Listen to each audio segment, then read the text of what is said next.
Opa, aí galera, beleza?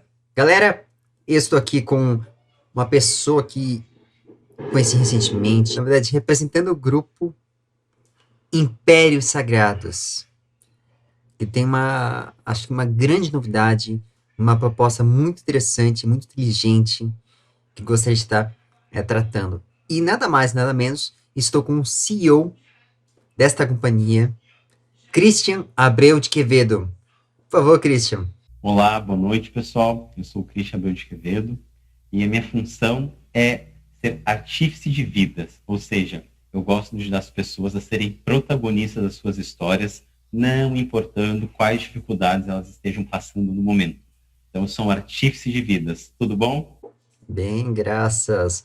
Bom, eu quero agradecer por você ter cedido um tempinho do seu horário, que a gente sabe, é uma agenda corrida, tem muitos projetos, nós temos aí uma coisa muito bacana que está sendo divulgado e faço questão de poder abrir esse espaço para ajudar a lançar esse projeto. E, bom, antes gostaria que você se apresentasse ao público, lembrando ao público, sempre se inscrevam, curtam, espalhem, compartilhem, também se inscrevam no canal deles, que vale a pena. Bom, eu sou o Christian, então, como eu estava dizendo, sou o CEO da Impérios Sagrados, que é a primeira startup literária do Brasil. Nós também participamos do Hackathon Internacional da NASA, ficamos em 17ª colocação, o internacional foi bem bacana. Provamos, então, que a literatura, tecnologia e inovação podem estar unidas e aliadas. É muito bacana poder falar também de educação, da literatura como um todo. E como startup literária, a Impérios Sagrados, ela adapta os romances de minha autoria para outras mídias, desde Bienal, card game, sistema de jogo, e logo mais uma nova safra, digamos assim, de romances pintando por aí. Uhum.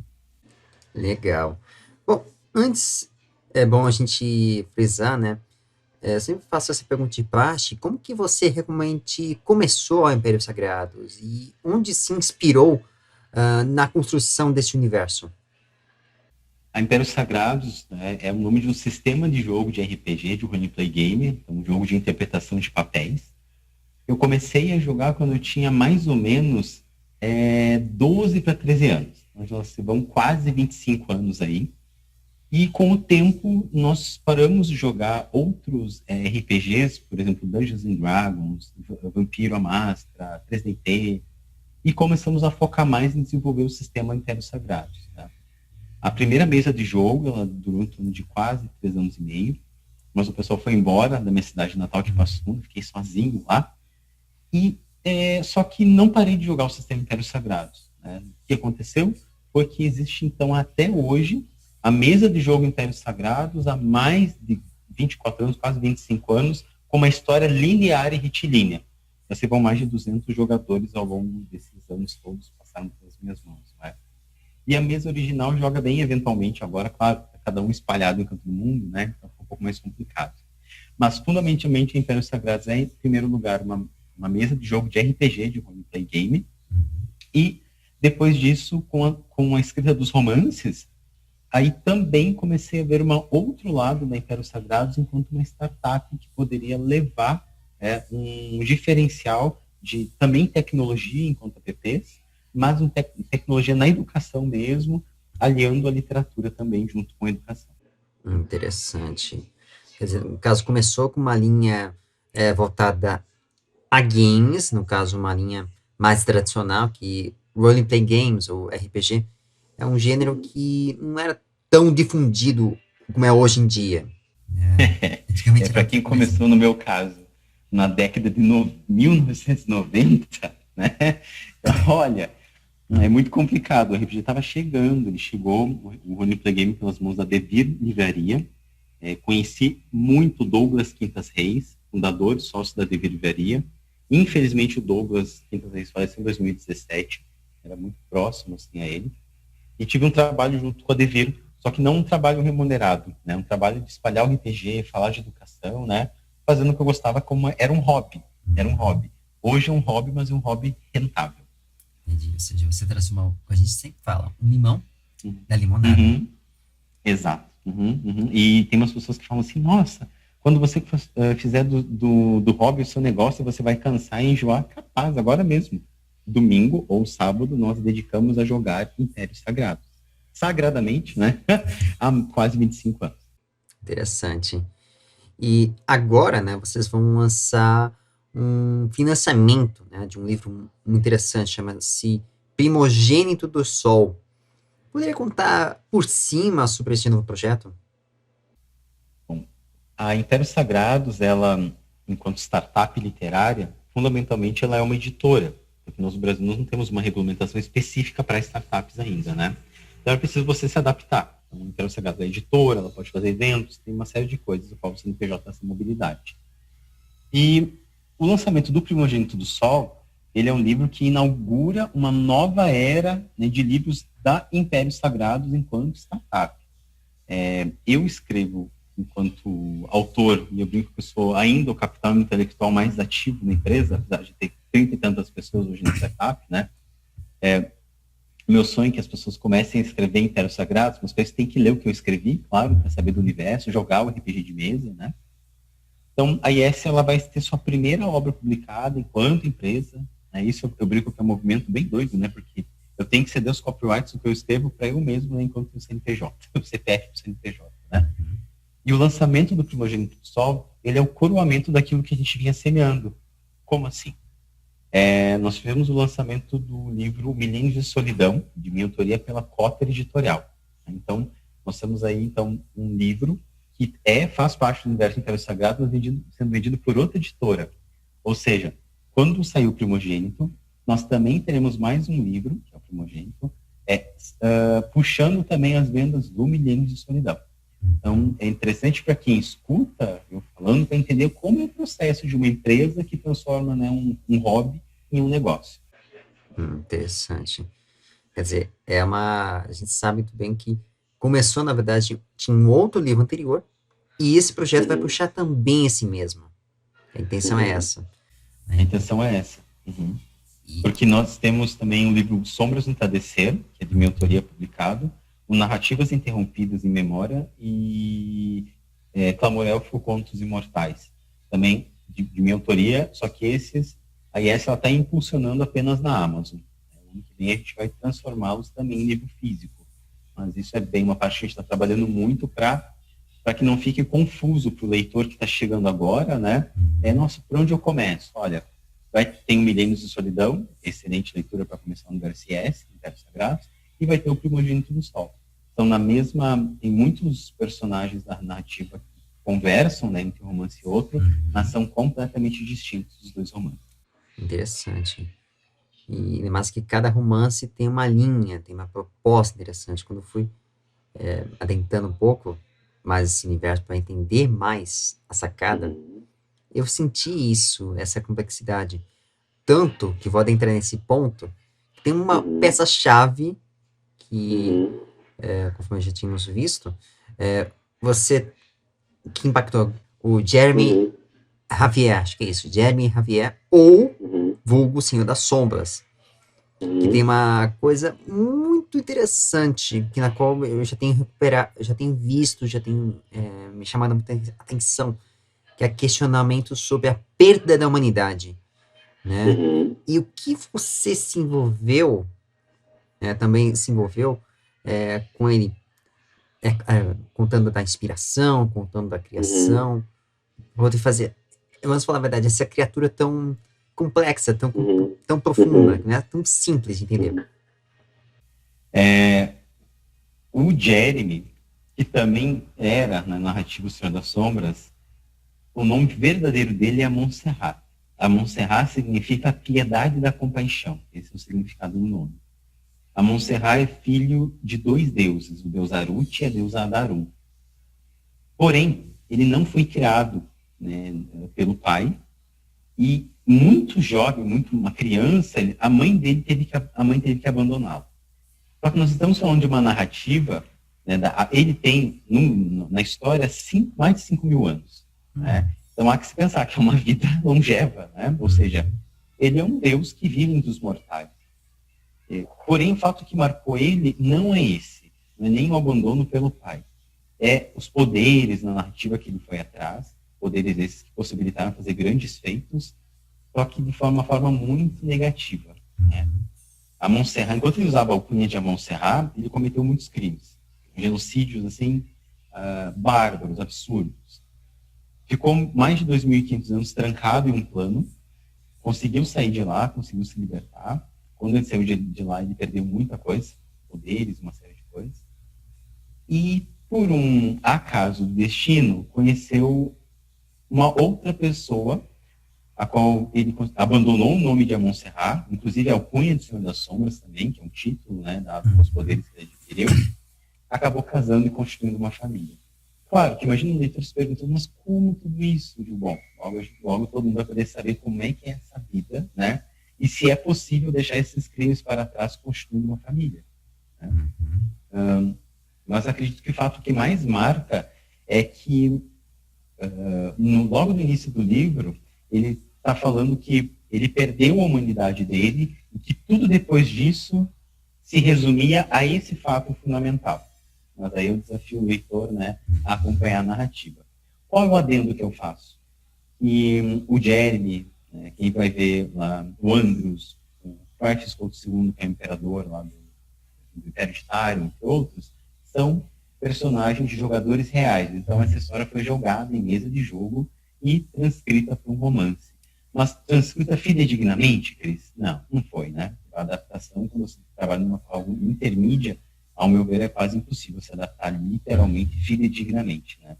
Então, é claro que para transpor para o romance, escrever, tem que passar por um longo processo de mais de um ano de escrita, até porque quando você tem uma empresa, você escreve para elencar os produtos e serviços, os romances fazem parte. Então, tem todo esse outro ponto de vista que também integram, né, a Startup S e os romances da Interessante.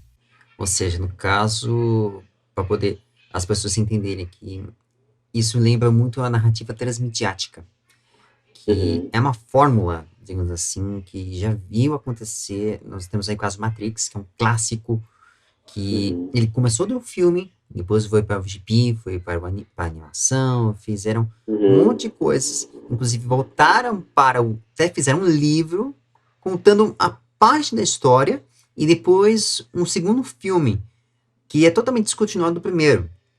Que às vezes a gente sabe também que as pessoas não têm essa, vamos assim, o hábito de leitura, o hábito de poder descobrir informações, né? Então, isso lembrou muito, essa tática me lembrou muito essas questões. É claro que você conseguiu, pelo que eu estou sentindo e vendo, você conseguiu unir as duas coisas para poder já se conectarem, trazendo ganchos narrativos. É um processo que o primeiro romance que eu escrevi foi o Sombras no Entardecer. Eu escrevi quando eu tinha 16 anos, mas eu não publiquei esse livro, publiquei ele em 2017. Depois escrevi o Milênio de Solidão e o Narrativas Interrompidas em Memória, que foi o terceiro, fiz em conjunto com a Caroline, com o Vinícius, com o Yuri Namin. E depois disso escrevi o Amorel por Contos Imortais. Todos esses livros vindo das mesas de jogo de Impérios Sagrados. Agora, é claro que quando a gente faz essa transposição, é diferente do que aconteceu de fato em jogo. É impossível, né? É muita coisa, né? Você tem que condensar muitas coisas, organizar outras, repaginar outras, não é? Para que ela possa ser algo de uma, como dizer isso, melhor transposto para a leitura. Né? Ou seja, para que o leitor tenha mais facilidade dessa compreensão desse universo. Interessante. Também, outra questão que chama muita atenção são, é claro, você entende um personagem, mas todos têm uma profundidade muito grande. E, claro, né, relações que acabam mudando uma realidade. Você já começou no começo falando sobre a questão do protagonismo, né, que cada um tem um empoderamento de criar a sua própria narrativa, coisa que eu acredito muito nessa possibilidade. Como que você descreve para o público essas sensações, essas questões todas que nós estamos vivenciando, né? Que que a gente sabe, isso nada se vem por acaso, tudo tem uma base, né, histórica, uma base literária por detrás, mas eu diria que mais histórica, né, que a gente sabe também que muitas coisas a gente se baseia na nossa realidade para poder construir uma outra narrativa ficcional. qual que é o detalhe no roleplay game, né? Como ele é uma narrativa construída de forma conjunta, e tem os dados, né, literalmente os dados que você joga, né, para decidir muitas das coisas das personagens, o maior impacto nesse caso é essa imprevisibilidade das ações humanas, né, dentro da narrativa, enquanto jogador, e também dessa interferência dos dados, né, porque se dá um certo valor no dado, por exemplo, tem uma personagem que tem um poder X, e esse poder X abre, por exemplo, uma passagem secreta, digamos assim. Né? Se você jogar o dado dessa personagem e passar no teste, abriu. Se não abriu, tem outra possibilidade. E, nesse sentido, esse fator é determinante para escrever. Porque uma coisa é você condensar o que aconteceu de uma melhor forma possível. Outra coisa é mudar o que aconteceu, né? Então, eu procuro não mudar o que aconteceu e simplesmente tornar algo melhor. E o Primogênito é o primeiro de uma série de livros que vão culminar aí com bastante surpresa. Interessante. E vou falar a verdade, viu? O povo é quem diga que eu espero que esse sucesso, esse projeto vá muito à frente, sendo que também, pelo que você descreveu e também estamos vivenciando aqui, é que isso pode trazer muitas propostas interessantes, além de que, narrativamente falando, eu acho que é inusitado. Nunca na história, isso quando acompanho vários livros, eu tenho ler alguns clássicos, eu acho que nunca na história brasileira teve esse ímpeto de misturar coisas que não são exatamente nacionais, são supranacionais, fora daqui, mas colocando uma coisa muito próxima da nossa realidade, da realidade mundial, que é justamente a desumanidade, as situações de impacto, né, que a gente está vivenciando, coisas que me preocupam, a meu ver, me preocupam um pouco não, bastante, não desmerecendo a situação, mas me preocupando demais em certos pontos, além dessa profundidade, né, que estamos vendo. Eu vejo que o motriz, né, do Primogênito do Sol, eu já estou terminando o livro A Linhagem da Justiça, que vem depois do Primogênito, né? Mas o Primogênito, ele antecede, né, ele é o primeiro dessa nova série de livros, e eu acredito que o maior ponto dele, enquanto literatura, é esse histórico, esse background, né, dele vir de mesa de jogo, dos personagens serem jogadores, e dessa trama que ela, ao meu ver, é uma trama inusitada.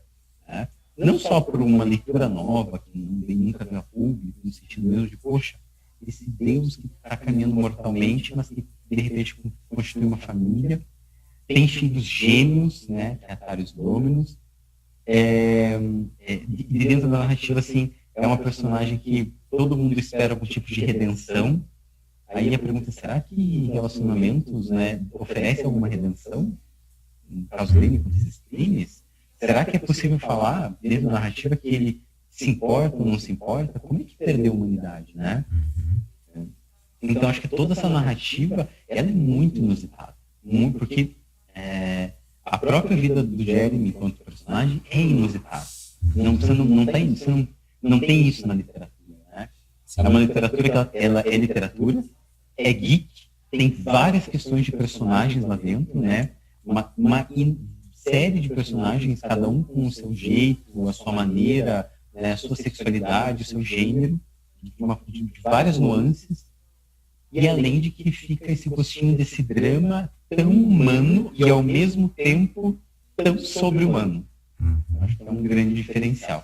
Sim, e isso que eu tenho percebido, tanto que, é claro, também uma grande preocupação, que eu não sei como que é a sua opinião sobre essa questão, né? O que você está vendo sobre a questão da literatura brasileira, em relação dessa questão da busca da inovação, é claro, a gente está caindo numa linha de romance pós-moderno, um romance totalmente diferente, eu diria muito atual, muito, talvez atemporal, talvez, eu diria, tem essas características, pelo que eu pude perceber ao fui examinar as informações. Eu vejo, assim, que quando eu fui mostrar para uma ex-professora minha de teoria literária, que também sou mestre em literatura, quando eu dei Milênios de Solidão para essa pessoa ler, essa pessoa disse, não, isso não é literatura, isso nenhuma editora vai aceitar. Aí eu pensei assim, realmente, talvez algumas pessoas não estejam preparadas para ler Milênios de Solidão, quiçá o Primogênito do Sol. Justamente porque se enquadra nessa questão pós-moderna que nem todo mundo consegue avançar. Às vezes as pessoas estão presas e assim, vemos em caixas, né? Sempre classificamos as pessoas, as coisas são caixinhas, né? Que tem dificuldades de abrir essas caixas. E uma literatura como o Milênios de Solidão, por si só, já é algo inovador. Você não tem...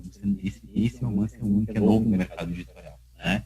Tanto que a cota editorial que comprou os copyrights do Milênios, ela foi muito visionária. Ela inaugurou um selo novo. Né? Por quê? Porque sabe que é um livro que ele vai começar a ser descoberto junto com o Primogênito do Sol. Interessante. Então, tem toda essa jogada para ser marketing também, porque são visionários, é uma editora cota visionária, e tem o meu lado, claro, enquanto seu Impérios Sagrados. Mas a narrativa de ambos os livros você não encontra por aí. O que você espera numa narrativa, né? Ou que uma narrativa de romance termine com o casal e vivendo felizes para sempre, não é? Só que nós estamos falando do mundo medieval, falando de um semideus, aliás, um deus andando na Terra, né? Que se casa, tem filhos. E o que você vai fazer se você casa e tem filhos? Vai querer defender suas crias, como eu digo no romance, né? Não vai querer deixar que toquem nessas crianças. Ou seja, ele é um deus. Ele não vai permitir que toquem nos filhos. Então, há que se pensar o que ele vai fazer para defender. De outro tanto, isso falando, né, no Milênios de Solidão. No Primogênito do Sol, nós temos ali a pergunta fundamental, como e o porquê, e se ele vai um dia recuperar sua humanidade de volta, mesmo, especialmente, tendo filhos. Né? E será que é um casal que vai viver feliz para sempre? O que é viver feliz para sempre no mundo medieval, por exemplo? Né? Então, acho que são muitas perguntas que estão na narrativa e que, se você pegar, ao meu ver, romances aí da literatura universal e também brasileira, você tem sempre um desfecho para um casal, ou uma grande tragédia, né?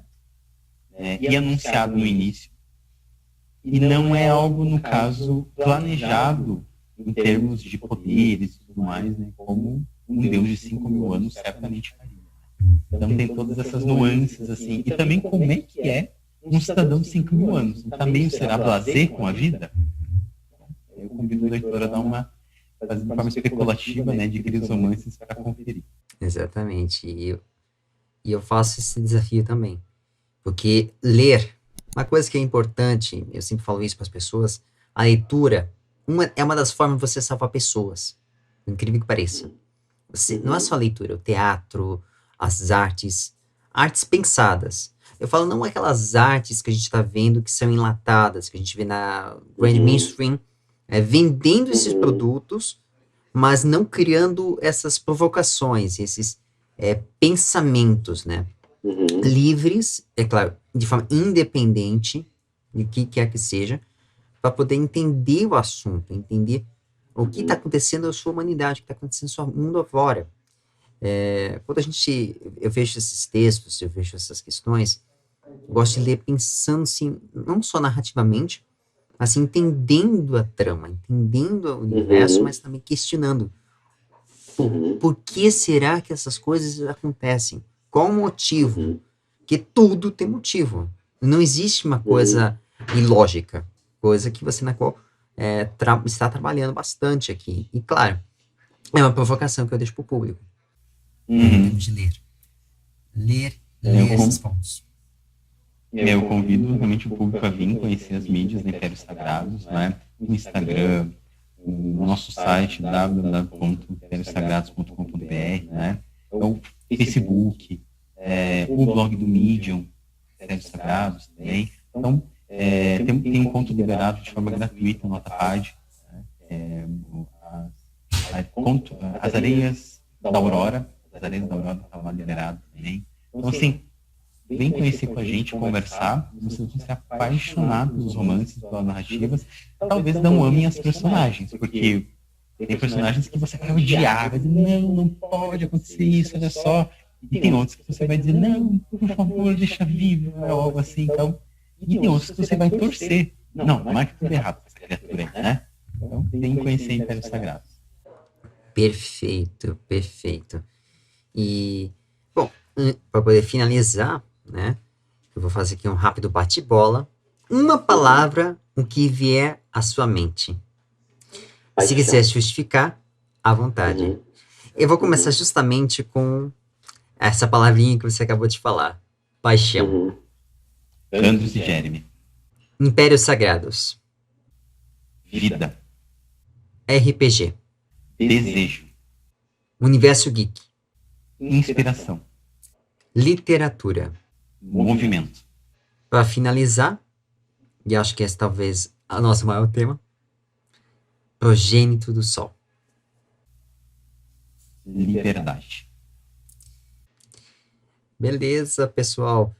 Quero agradecer novamente ao Christian por ter cedido mais uma vez o seu tempo nesse papo maravilhoso. E faço convite a vocês acessarem esse material, acessarem as mídias do IS, as mídias, todas as redes sociais que ele descreveu, eu vou deixar aqui embaixo na descrição do vídeo e também nos cards, em todas as minhas redes sociais e nas redes sociais da IS vão estar disponíveis todas as informações.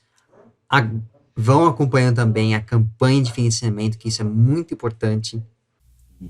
A partir de agora, de sexta-feira 13, né? Sexta-feira 13 de novembro, vai estar disponível lá para você nos ajudar a realizar esse sonho que é tornar o Primogênito do Sol realidade. Nos ajude, eu conto com você. Exatamente. Eu faço questão de apoiar esse projeto, que tem potencial e é uma revolução. Eu diria que um avanço literário, que nós precisamos abrir os olhos, abrir a nossa mente, para poder, às vezes, fugir um pouquinho dos formatos que nós vemos tradicionalmente. Porque agora, como dizem, o mundo sempre vai mudar. Não há como poder ficar estagnado. Vamos avançando. Como diria a Monique Wittig, a literatura pode operar como máquina de guerra. Então, convido vocês a virem acompanhar essa guerra e luta no Império Sagrado. Exatamente. É isso. Um forte abraço e até a próxima! Obrigado.